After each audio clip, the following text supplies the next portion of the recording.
coming out today on this Saturday to join us for our proposal and estimating webinar. We have a great information here today and a great team to present you information on how to best find out if work fits for you, how to submit a winning proposal and bag that contract and grow your business. And so I will share my screen to begin our presentation.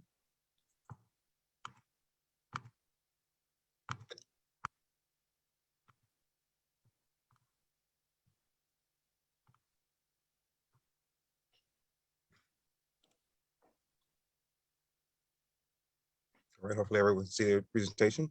Okay, again, today's webinar is proposal and estimating, and this webinar is particularly targeting for our minority and small contractors in the Louisville market. We're looking to, here at the plan room, we're looking to expand. The plan room is a business accelerator targeting our Black and minority owned businesses in the construction industry here in the West End and the Louisville markets here in Kentucky. The plan room was established in response to local businesses owners and entrepreneurs participating in the One West Young Entrepreneurs Committee, by which many of those who participated were either in the commercial or real estate development industry. The plan room is a physical location that will provide education, training, mentorship, professional services, and networking opportunities to help businesses level up, build capacity, and direct connections to bidding opportunities will be available here at the plan room. We'll provide marketing services and opportunity for a centralized web presence for our clients and support a community and an ecosystem of resources for Black and brown businesses. And we also have a building information modeling program that is particularly targeted to individuals to increase our minority participation in the architectural and engineering industries. At this time, I would like to pass it on. So first, I introduce our moderator, is our construction manager, John Hilliard, and he will be joined by our panelists, Eddie Dunn with Destiny Communications, Mr. Willie Buckner of Wildcat Construction, and lastly, it will be Yajaira Morphonios, Strategic Alliance Consultant. And at this time, I will pass the mic on to Mr. Hilliard. Thank you so much, sir. Thanks, everyone, for attending this morning. Happy to respond and pass along this information to you. It's very important to some of our younger contractors and even some of the older contractors, more experienced contractors, to understand this process. Responding to bid solicitations and requests for proposals and winning construction projects is an integral part of any successful contracting business. It's the way you can acquire new work and bring revenue to your companies. Of course, the construction bidding process can be costly and time-consuming, but done correctly, it's an excellent opportunity not only to increase your profits, but to expand your network of owners, general contractors, and construction managers. It's also an excellent way to build your future business relationships, because although the bid may be lost, a winning relationship may be forged. While most contractors have years of experience in their trades, many just entering the field of construction may have little knowledge of current bidding practices. To put your best foot forward, you must have a solid grasp on the methodology used and the types of contracts that make up the construction bidding process, as well as some of the common mistakes to avoid along the way. The construction bidding process involves submission of a bid form or proposal to either the owner, construction manager, or general contractor. Typically, the construction managers or general contractors will solicit construction bids from subcontractors by sending out bid invitations. These documents detail the construction project and the scope of work.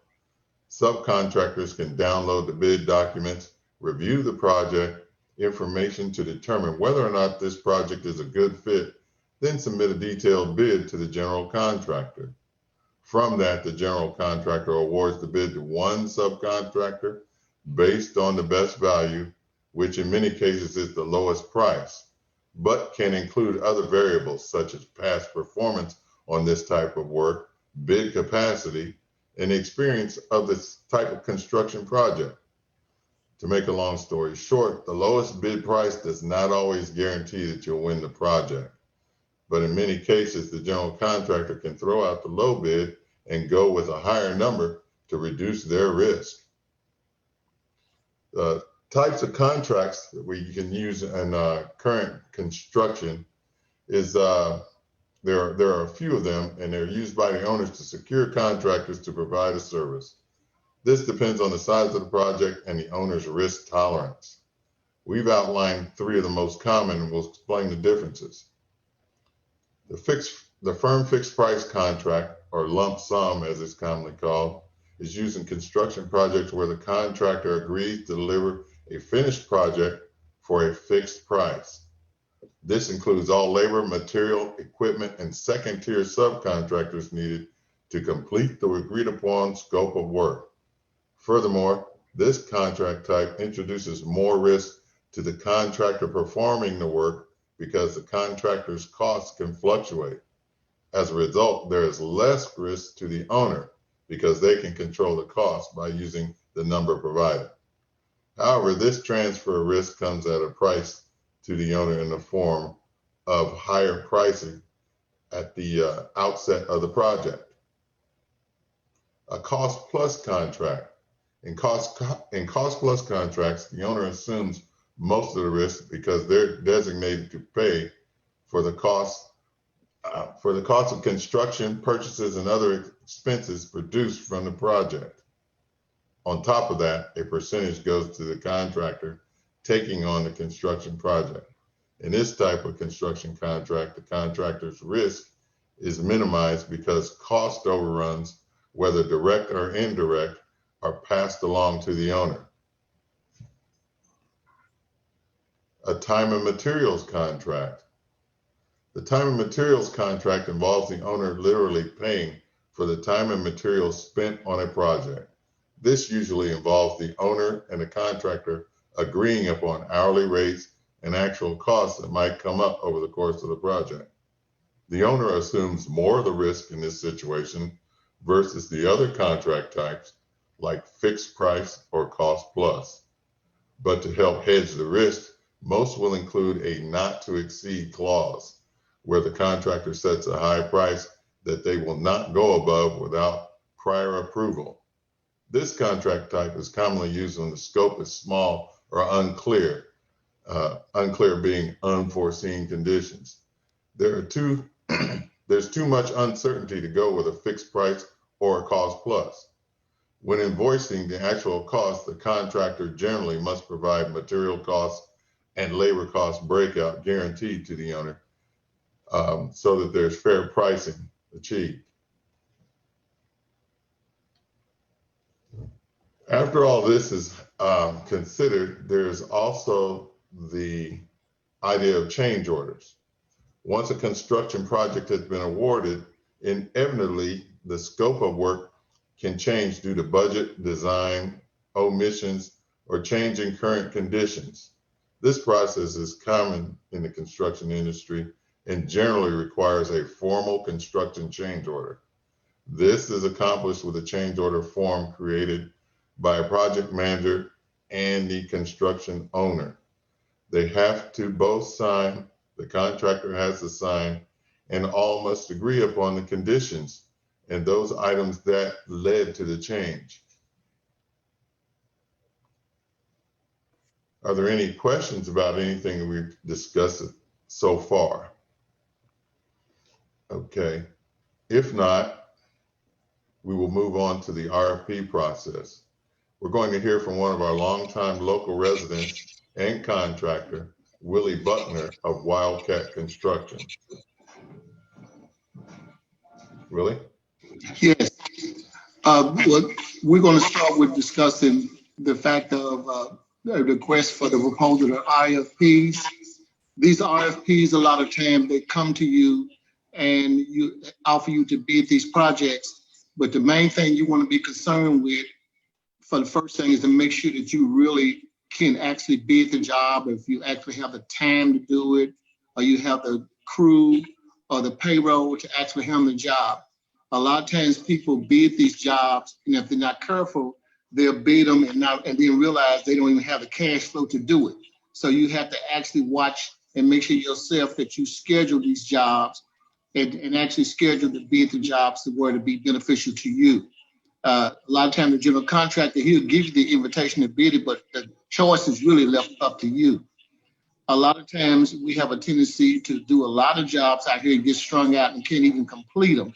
So as a new contractor, especially when you're just going in business for yourself, you have to really and truly be careful how you approach the project. You want to always make sure you give people a opportunity to bid these jobs properly, but at the same time, you want to make sure that you're in the right spot when you do bid them. Now, a lot of times people have tendencies to bid jobs and they go on and on and on about it and find out that it's just a waste of their time. They spend all that money and it doesn't benefit them at all. So the main thing you want to do, you want to respond with a good letter. Let them know that you're willing to bid it. If you're not willing to bid it, just let them know that you're not interested at this particular time and you don't even deal with it. But as you do that, you make sure once you do that letter and follow up that you really stick with your plan. Make sure you establish a clear construction process. Make sure you organize your system in such a way that you will be very successful in the project. Make sure you got all your costs and everything figured in while you're responding, and it will take you a very long way.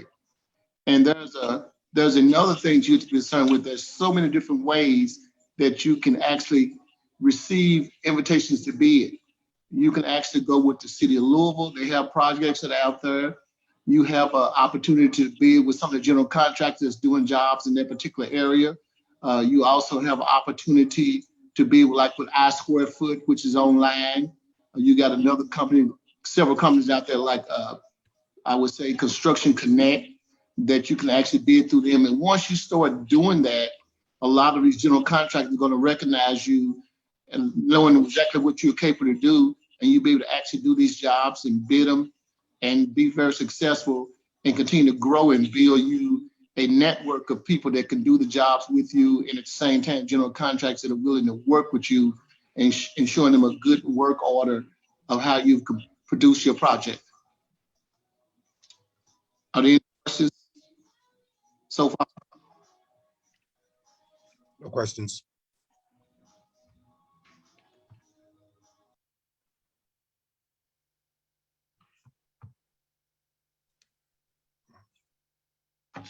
No one has any questions?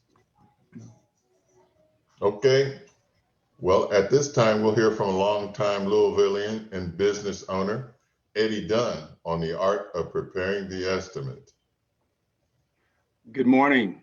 My name is Eddie Dunn, Destiny Communications, and been in business for 20 years doing low voltage work throughout the region here. I'm going to discuss estimating, choosing the right work to bid. The first step in construction estimating process is selecting the right type of work to bid for you and your company. So, your considerations obviously is avoiding bidding on construction projects where you have limited experience and are more likely to make mistakes. Although you may have been contacted to propose a bid, you need to consider what your capabilities are and what you're comfortable with in going down the path of preparing an estimate. One of the first steps is reviewing those specifications. Specifications generally have a lot of information in determining whether or not you can put together that estimate. You should review those specifications thoroughly prior to making a decision to bid. You have to look at the payment terms, the bonding capacity, insurance requirements, and to make sure that you meet the qualifications and can live with the legal language. It's important to highlight anything out of the ordinary and make sure you include these items in your bid. Also, be prepared to do a thorough review of the construction drawings prior to doing your estimate. Review the architectural drawings to ensure you understand the overlap between other trades and working heights and the elevations that will affect construction costs like labor costs, material pricing, and equipment cost. If you do not find notes that conflict with the specifications, you'll need to take note and be ready to write up a request for information quickly, as those timeframes are typically limited to get RFIs in on bids. I wanted to point out a couple of things that we're dealing with now is material pricing. Currently, material pricings are fluctuating daily. So it is something that you really need to pay attention to closely, and availability of your materials. So think that's next. We want estimating for construction projects. Project cost estimation is the process of predicting the quantity, cost, and the price of resources required by the scope of a project. Since cost estimation is about the prediction of cost rather than counting the actual cost, a certain degree of uncertainty is involved. Cost estimation, therefore, is like looking into a crystal ball. Cost estimates are prepared to different ends throughout the project lifecycle. Up front, the goal is to provide input for company investment decisions. The cost estimate is used to determine the size and required investment to create or modify assets, such as labor, mobilization, those types of things. It is also during the early phases that alternative plans are considered that need to be priced. The cost estimate is a deliverable that serves the decision-making process at each gate of the project lifecycle. Later in the project, the budget is determined from a more extensive cost estimate that also serves as a baseline for project controls and earned value measurement. The estimate. The tools and techniques used to compile estimates vary widely per project type, phase, and size.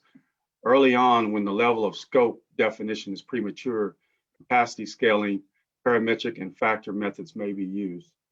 And what we're saying there is typically we utilizing averages and historical data are good tools to use in these methods. When the scopes gets better defined and with more details, so do the estimates. But effective cost estimating also requires an understanding of the work that needs to be carried out. While a number of advanced tools exist to assist the estimating process in the determination of quantities, costs, and hours, it is still a process that requires judgment and experience to come to a confident result. The construction estimate. The construction estimation requires past production history and experience, or using a historical database like RS Means or Craftsman that provides construction cost data for labor and material based on US national averages per region. Summarize the total material cost and labor hours for all items and multiply the labor burden rate, hourly wage plus benefits plus taxes to get the total labor cost. And this will fluctuate on different jobs, as you may find yourself estimating on a job with scale or without scale wages. Keep in mind, you'll need to add line items for any other direct costs required for installations, like equipment rentals or subcontractors. Determining the overhead and profit. Overhead is a total of all other indirect expenses that are required to run your business. Office lease, utilities, marketing, bookkeeping, etc. Overhead costs should be calculated at least once per year. Overhead is a percentage that you add to the project.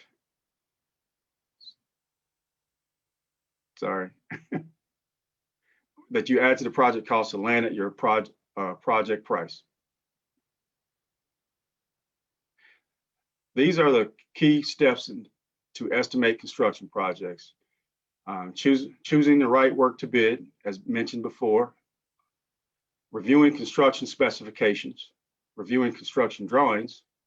Performing a construction takeoff. Creating your construction estimate. Determining overhead and profit. Building your construction proposal. Construction contract basics. Handling change orders. And we have that starred there because that's an area that we all often find contractors making mistakes. And many times your contractor will ask you to do work prior to a change order. And then upon the completion of that work, if it was a handshake deal or a verbal discussion, you may have a challenging time getting paid for that work. So we have that starred because you need to be very careful when the work, you're asked to do additional work outside of your original base bid. The best practice is to always propose a change order before doing any additional work outside of your agreed upon contractual scope. Construction estimating software, I'd like to speak on that some just from personal experience. I went from utilizing spreadsheets and other forms of estimating to purchasing the software over the last 2 to 3 years, and it's made a world of difference. My accuracy's gone up, my speed and time to do an estimate, and then also all of my historical data is all in that software. So it's something that I truly believe in and truly would recommend for those who are wanting to add more work and put more business in their pipeline.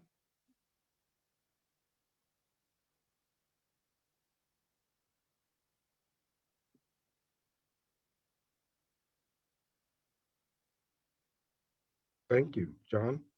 You good, Eddie? Yeah, I'm good there. All right, let me add a couple of things in there that I don't know if everybody may have gleaned from it.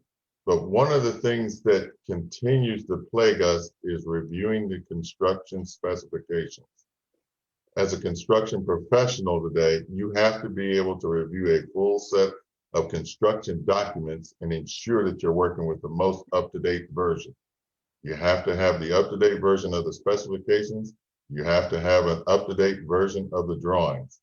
Where we fall short is understanding those two documents.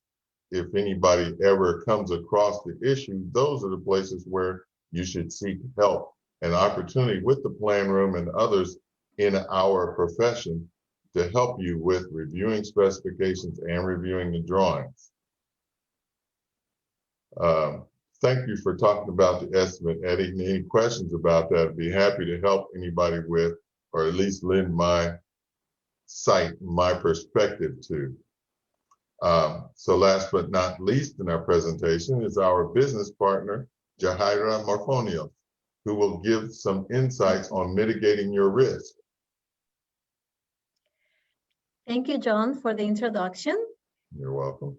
I'm here to talk about risk management, but risk management is just part of life. We manage risk in every decision we make, since starting with getting off the bed every day.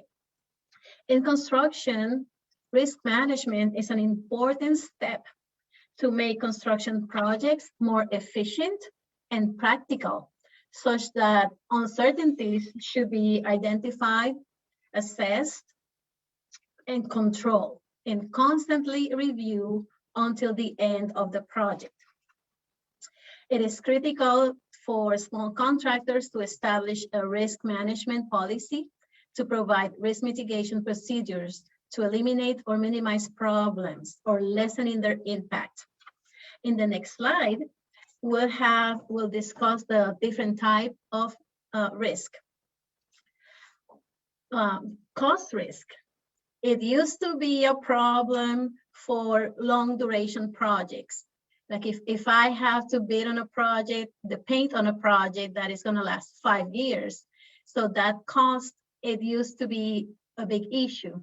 Today, as Eddie mentioned, costs are changing every day. So it's for us now, you have to have documentation on how you quoted the bid, and sometimes, be able to negotiate those price increase. The schedule risk is more than just meeting the contractual time. When we assess the schedule risk, you want to make sure that you have the resources, the people that you need to build your work, that you're going to place the purchase orders, and that the materials are going to be delivered on time. So the schedule risk is something that we manage throughout the duration of the project. The health, safety, and environment risk is something that it has to be assessed by a competent person, the health and safety part. But also the environment risk is more than a local flair. For example, here in Kentucky, we have some environmental risk that can affect our schedule.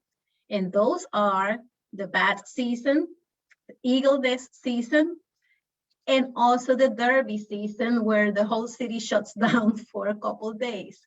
So those are important that you are aware of those risks and when and how can they impact the performance of your project. When we talk about contractual risk, it's more than just reading the tiny print on your contract. I recommend that you have both parties sign a complete copy of the contract, the drawings for construction, and the specifications. And why do we say that? Because now with technology, you can change a PDF, a drawing, and the other party not being aware. So we need to have a signed hard copy of those contractual documents just to avoid problems down the road. The reputation risk is sometimes overlooked, and that's just when organizations fail to act, ethically, or sometimes it's just a perceived negative circumstance that will affect the reputation of your company. And last but not least, the risk of organization and mission risk is basically you have to constantly assess your ability to do business. Sometimes we think that a contract is just another opportunity, but we don't think that it could also be an opportunity that is not good for you. So your ability to do business, your ability to fulfill this contract is something that we have to assess constantly. I just mentioned some major risk examples, but the slide has some other examples which we discussed: the fluctuations in material costs, safety.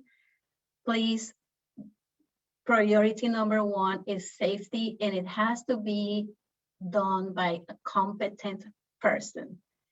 That is the key word, someone that really knows how to assess the risk.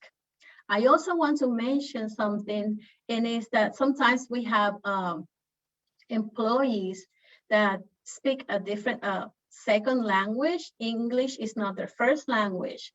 Sometimes when we train them in a language that is not their mother language, that information doesn't really stick with them. So as part of our assessment, I recommend that we have to make sure that the training that we're providing to the employees in terms of safety or any type of communication, make sure that it's clearly understood by them. Because poor communication with your employees, but also with your stakeholders, is a major risk. In terms of documentation, people don't like to write, right, and keep the documentation. But now we have not only notebook, pen and paper, but we also have our computers where we can take, quickly take a picture, send a text, but make sure you have that documentation. For fluctuations in materials cost, if you do not have your evidence on the cost of the material when you bid this project and the cost of the material today, you cannot make a claim. So poor documentation is a major risk. Also, poor material and equipment management. If we have 25 different projects, this is extremely important. And it has to be, it's not just the inventory, but the deliveries, and do you have the people, the resources in place to make sure that you can manage your materials and equipment delivery. And these days, labor shortages is a huge risk that we are facing every day. My recommendation for this is just engage with your team so that also retain your team. Keep a social media presence so that others are excited about your work and want to come and work for you and with your team. Also expand your radius for recruitment. And please provide opportunities to your existing employees. That way, they will mentor others and bring other people along. The next slide, we have some risk management strategies. And this is just to wrap up. Avoid the risk by, number one, identifying it early in the game, eliminating the root cause. And if you can't do that, we have to manage the risk. We have to basically accept the risk or transfer the risk to another party through contractual clauses and insurance. Reduce the risk by planning effective action in the cases where the problem manifests, or just accept the risk. Sometimes we just have to do it, and this should be the last resort. In the next slides, we have some risk management tips related to insurance. Number one, recommendation, get builder's risk insurance even if the contract doesn't require it. This is a permanent insurance that's going to help you when for exclusions in your building and personal property coverage has a lot of exclusions, and this will help you balance those out. Take care with waivers of subrogation. Subrogation is the waiver of the right to recover losses that are already covered by the insurance. Some policies penalize the holder for waiving the subrogation, but you need to have a good relationship with your insurance agent. We pay good money for this insurance, and we need to request that information from your agents. When you understanding the insurance wraps, okay, don't feel afraid of asking your insurance agents, please help me understand this. Owner-controlled insurance programs and contractor consolidated insurance programs usually have large self-insured retentions rather than deductibles. The policies may not cover trade contractors, may not pay defense costs, and must be carefully coordinated with a waiver of subrogation. So it's important, and sometimes we just get the insurance and we pay for it without really understanding what are the risks that are excluded from this policy. And use the indemnity clause. Indemnity may be limited, but it can still be useful. It covers losses not covered by insurance. So if you go for indemnity, check with several experts and be sure to coordinate any anti-indemnity laws when enforced. My best advice, take your insurance agent to lunch. Get with them every so often. Talk about your projects because your company grows.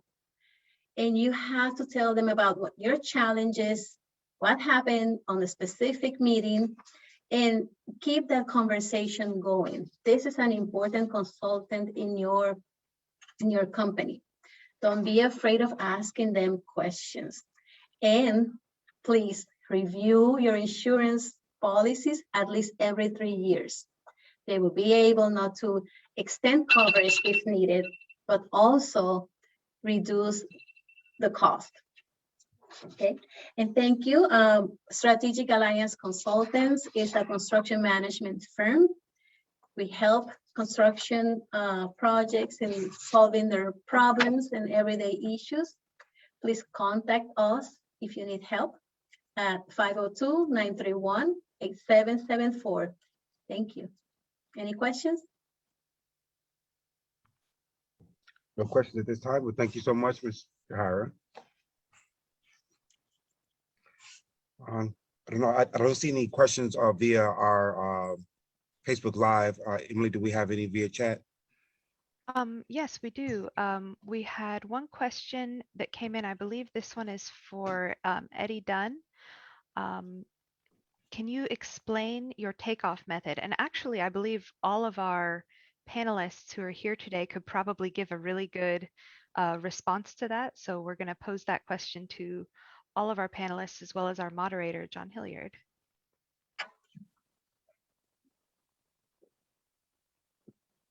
Who's going to take a stab at it first? You're muted, John. There we go. Okay, so would you like each one of us to give us a short example of some of our estimating strategy? Yes. Okay, well, I'll start. We're a general contractor. We estimate a lot of things. I use a lot of the common tools that are out there. AutoCAD, RS Means, and Parametric Estimating, which Eddie mentioned in his talk. And what that is basically using area takeoff, application type history, and how we actually do work. So once that is done, I have a methodology to where I can look at a building, grab its square feet, figure out the surfaces that I have to deal with, and actually multiply mathematically out what it's going to cost me to do that work using historical examples. When in doubt, I can actually go to the drawing, take a measurement on the drawing, and actually apply common construction costs to that unit and apply and estimate in that fashion. Eddie? I use some similar techniques, such as the parametric estimating. In my line of work, we do have some special. We're a low voltage contractor, so we provide not only installation, but we also provide lots of equipment that deals with technology. So I can sometimes split up my estimating using historical data and techniques that are found in the parametric estimating. But then I also have to partial out the new piece of that estimate, which might be a piece of equipment that we've never estimated before, or I'll have to check on that current pricing, or if there's a comparable product. So I use a combination of that, because some things I have to get really defined and specific on, because it can be a very expensive piece of equipment, and such as server or some type of camera equipment. I do have to get more detailed pricing when it comes to that, because I could end up losing big or overpricing myself out of the opportunity if I was to use something already in the historical database. So I use a combination of techniques, but I do use software that stores all this for me, and it just cuts my estimating time to a quarter of what it used to be, using spreadsheets and so on. Okay, I would like to go next. I am a little bit old-fashioned, and I do use the parametric estimating as the first step. Okay, just to have a rough order of magnitude. But I like to have cost. I need quotes on the materials, because of the market is changing every day. So to me, that's important that we have it. Sometimes we ask for quotes and they don't arrive on time. Okay, that's a big issue now with suppliers. But I like to have quotes on hand before I can submit a proposal. Other thing I like to use now, I use software, just like Eddie mentioned. One of them we can recommend is Stack. That is a software that, as you do your cost estimate, it can also send purchase orders to your suppliers, but it also, you can keep track of the real cost. So that's important. It's not just a cost estimate.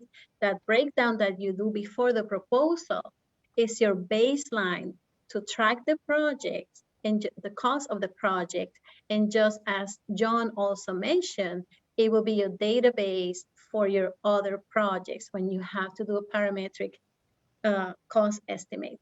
So when I say I'm old-fashioned, I still print the drawings and go one by one, make sure I don't miss every detail, make sure I don't miss any tiny print. And I use the software just to complement that exercise and to keep one place for my data.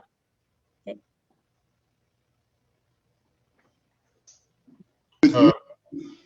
I'm sorry. Go ahead, Willie. I was gonna say with me, one of the examples that, Get a lot of feedback, Willie. yes, I noticed that. Now with me, one of the best ways for new businesses, that if you're new and young to start your business, that you could do it the safe way that I would use would be time and material. In other words, know exactly what your cost is per man hour, how many people you're going to use to do a job, and you actually add up those man hours and you actually bid it according to the total man hours you think it would take to do a job. In other words, you also would go ahead and deal with the material costs. Make sure you know exactly how much material you're going to use, and then you may have to mark it up for your profit on your material too, because some people mark up their labor and never mark up their material costs. So you want to definitely make sure that you put both those bids together to give it to them, because sometimes you just bid an overall price, you may be off. But if you're actually doing it by the main hours you think it's going to take to do the job, and double check yourself to make sure you got your hours figured. You might give yourself a little leverage there, but go ahead and bid it that way. And that way you kind of being careful. It is not much of a risk as it would be if you just do a low bid type job. Bid according to your costs. Okay, everyone. And one of the things that we did mention, and everybody has mentioned it, is parametric estimating. And what that means is that you break down your bid into basic parameters. In other words, in Eddie's case, wire, connectors. Each one of those things is a parameter. Unit items, his panels. In my case, gallons of paint, paint brushes, finish, ladders. Break down all those parameters, figure out how much you need, and total it up.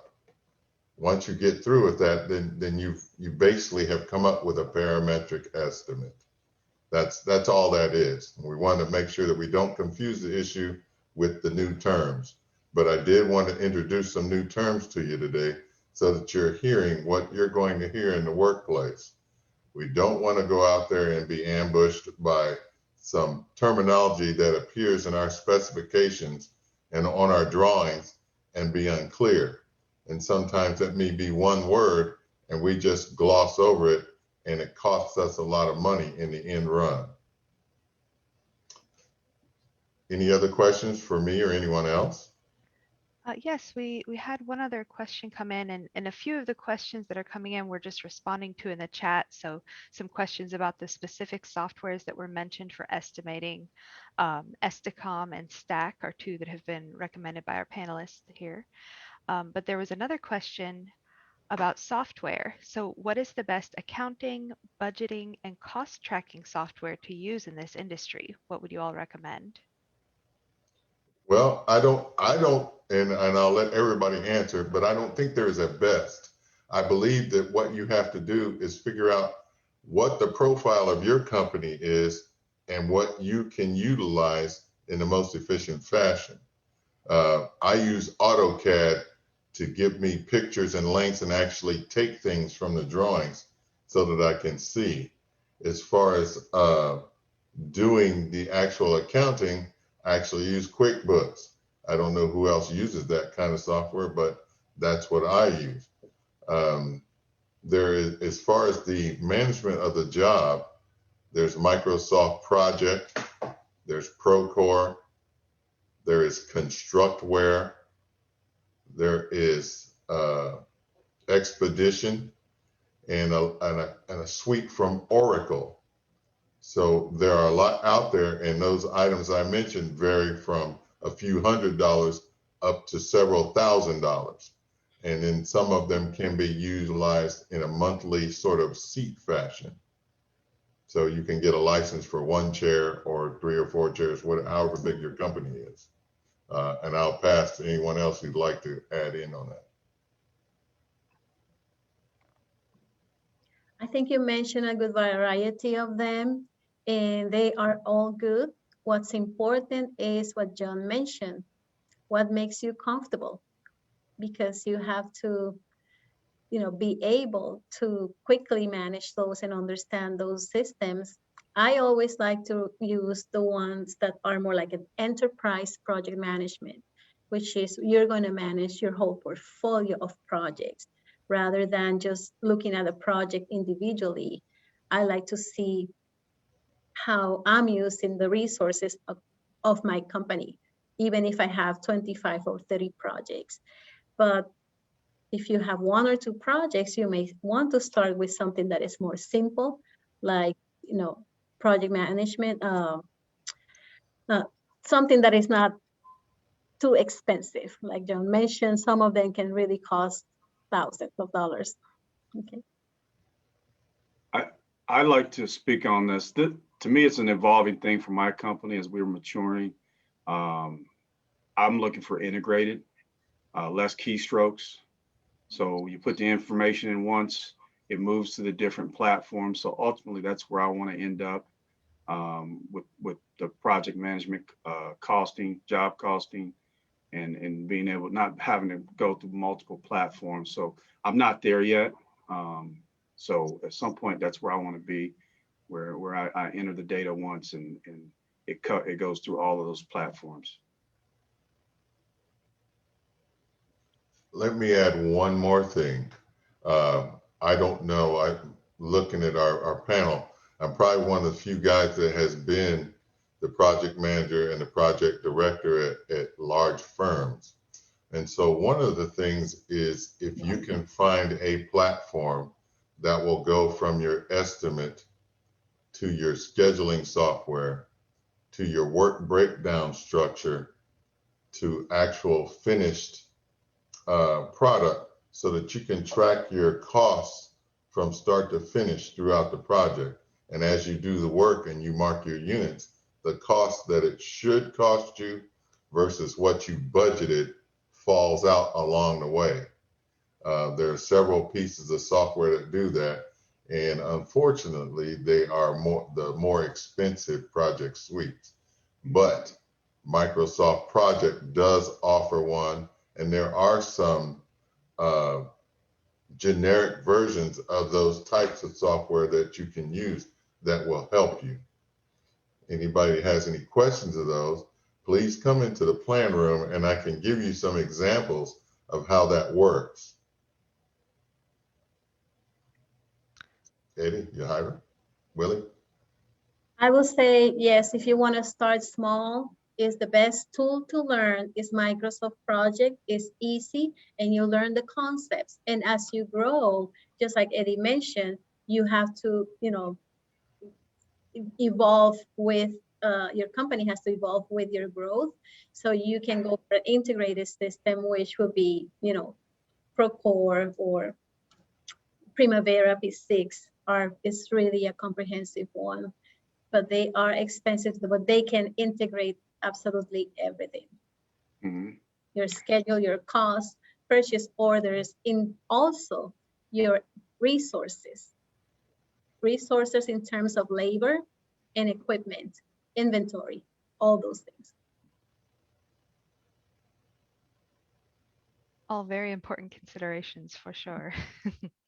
And I agree with you all. It's nice to have everything in one integrated software system, so you don't have to be taking it out of one program and putting it into another, but that does often require a little bit higher cost. So you have to think about the size of your firm and what kind of resources you have to put towards that software, as well as your comfortability with it. So I do have one other question. We talked a little bit about parametric estimating. Can you speak about any other takeoff methods or any other methods for getting to that price point that you all have seen in the field? Well, I'll start. There are other takeoff methods. If you want to go really simple, you can get historical costs, get something like RS means, and find out what their per square foot is, the price on something, and see if you can match that up. that is probably the most dangerous way to estimate anything out there, because prices change. They get their information is all historical and statistical, and they bring it in. And by the time they get all of that information collated into a database, the price has changed.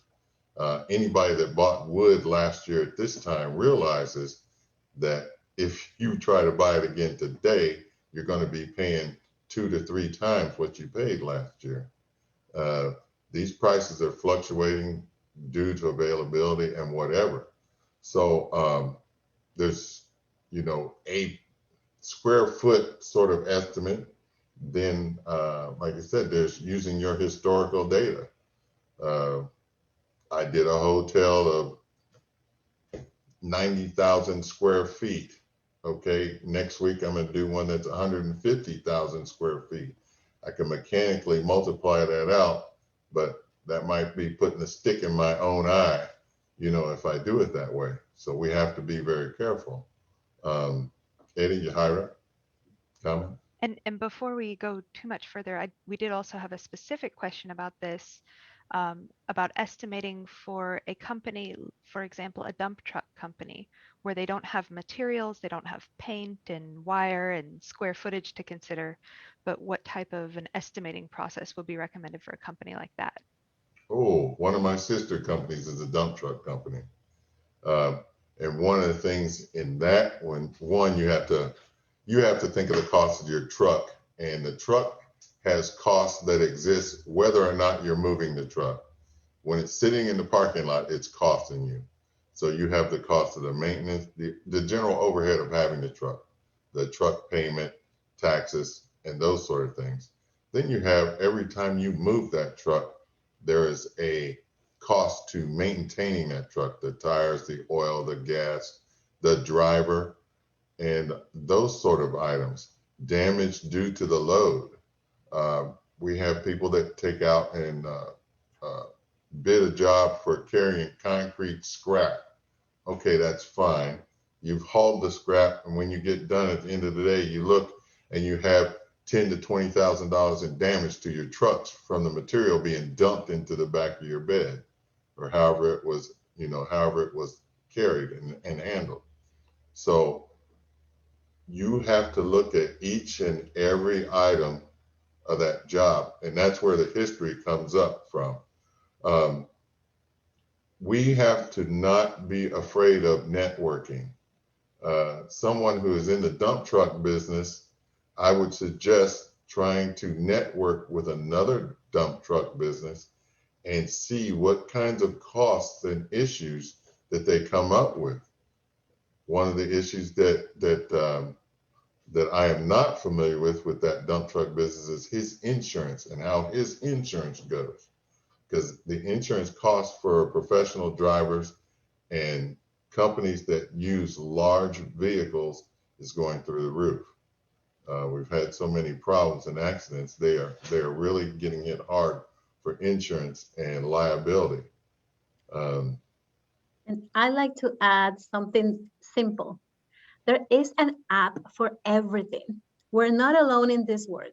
Just in this example, I look on my phone and I found an app for dumpster management. It says dumpster rental system, your dumpster business on autopilot. This is some other business owner that had taken the time to put together how to solve, how to schedule, cost of the gas, cost of storage, all those things that John mentioned that plays into the cost of doing business.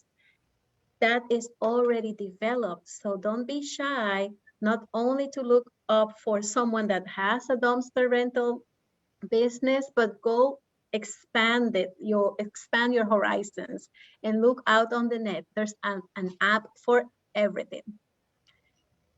If it's a cleaning company, there's an app for that. Janitorial, post-construction cleanup, absolutely everything is out there. John, where would the depreciation, do we know where the depreciation of those dump trucks would go as far as cost? Is that an overhead, or is that? I believe that depreciation should be considered as part of your overhead. Yeah. You know, that changes every year, and depending on use and time, can be significant. That's an opinion. Now, I'm sure we've got some accountants, and if I'm assuming this question was posed by somebody who has a dump truck or a dump truck company. These are all items that can be posed, and if you want to send us a question, I'm happy to research this, and we'll get out there and I'll talk to some of the dump drivers, dump truck company owners, and some CPAs and accountants and get you a real answer on that. Thank you. No problem. Any other questions? Anybody? Bueller? Nothing I don't else in have the chat? And nothing on Facebook. I don't have any questions. I just want to mention the Minority Contractors Association of Kentuckiana. Please. We're an association of minority contractors looking to serve and help one another, network. Also, we're advocating for all of our minority contractor members, working with procurement agencies. And ultimately, our goal is to assist minority contractors, help you expand your business and help you find opportunities. If you have any questions or interest, you can reach us, me by phone at 502-424-3484, or you can email us at info@mcakyin.org, info@mcakyin.org. If you have any interest or questions, we work a lot hand in hand with the One West team. So look forward to finding out more about your business and your business pursuits. All right. Well, I would like to. Any other comments you would like to make, Mr. Hilliard, Mr. Buckner? I would like to add, you know, please, if you have experience level issues, any sorts of educational issues, we're here at the plan room, and I'm sure Donovan is going to speak to this, but we would like to assist you however we can. Absolutely. Well, again, I would like to thank Mr. Hilliard and our panelists again, Mr. Eddie Dunn, Willie and Jason Buckner, and Yajaira Morphonios. I greatly appreciate you guys for joining us and partnering with the plan room to present this webinar this morning. I think there was some valuable information that has been shared, and this is the webinar, and the information about our speakers will be shared after this webinar. So look forward to that, definitely for our registered participants. Definitely, you know, again, as Mr. Hilliard said, that we're at the plan room focusing on providing assistance and leveling up businesses for our minority and small contractors here in Louisville. Definitely, we encourage you to visit us here at the plan room. Visit our website at www.theplanroom.org. We're also located right on 18th and Broadway at 1815 West Broadway, and we're open here for you guys to come stop by for assistance. Again, the plan room is here to provide, you know, overall assistance for our Black and minority contractors. This is a great opportunity for us to build our capacity and improve the local economy. Again, I thank you for joining us this Saturday morning, and we look to provide another webinar. We actually have another webinar coming up, is networking one-on-one with primes, engineers, and architects. And so definitely look out for the information that will be shared on that upcoming webinar. Again, thank you guys for coming out today. Thanks, Donovan.